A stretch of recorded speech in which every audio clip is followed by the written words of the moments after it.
नमस्कार, आज भोजपुरी का बिल्कुल नई भोजपुरी मूवी लेकर आया हूँ, जिस मूवी का नाम है अग्नि साक्षी, जो प्रदीप पांडे चिंटू और अक्षरा सिंह का नई भोजपुरी मूवी आने वाला है। आप लोग के ना देखी सिनेमा घर में, तो आप लोग इस वीडियो में बन रही और आप लोग को भी दिखाऊंगा। तो इससे पहले बता दूं कि इस मूवी का राइटर कौन है, इस मूवी का डायरेक्टर कौन है और यह मूवी आप लोग की ना देखी सिनेमा घर में कब तक आने वाला है। इन सारी बात आप लोग की इस वीडियो में बताने वाला हूँ, तो आप लोग इस वीडियो में बन रही। तो आप लोग को बता दूं कि इस मूवी का डायरेक्टर और प्रोड्यूसर है राजकुमार आर पांडे, जो चिंटू पांडे का यानी कि पिताश्री है। और आप लोग को बता दूं कि इस मूवी को काफी शानदार धमाकेदार मूवी को बना है, बहुत ही शानदार धमाकेदार romance, romantic, action, comedy, love story से यह मूवी बहुत ज्यादा भरा पड़ा है। और आप लोग को बता दूं कि अक्षरा सिंह इस मूवी के अंदर गजब का भी एक्टिंग की है, जो अक्षरा सिंह आप लोगों ने काफी ज्यादा विवाद में देखे होंगे, जैसे पवन खेसारी के।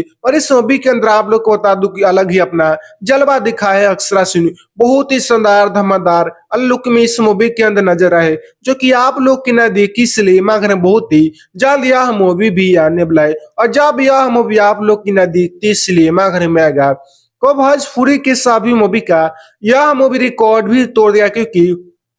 Romance, romantic, action, comedy, love story से यह मूवी बहुत ही ज्यादा भरा पड़ा है। और पहली बार भोजपुरी इंडस्ट्री में भोजपुरी का इतनी शानदार धमाकेदार मूवी बना, जो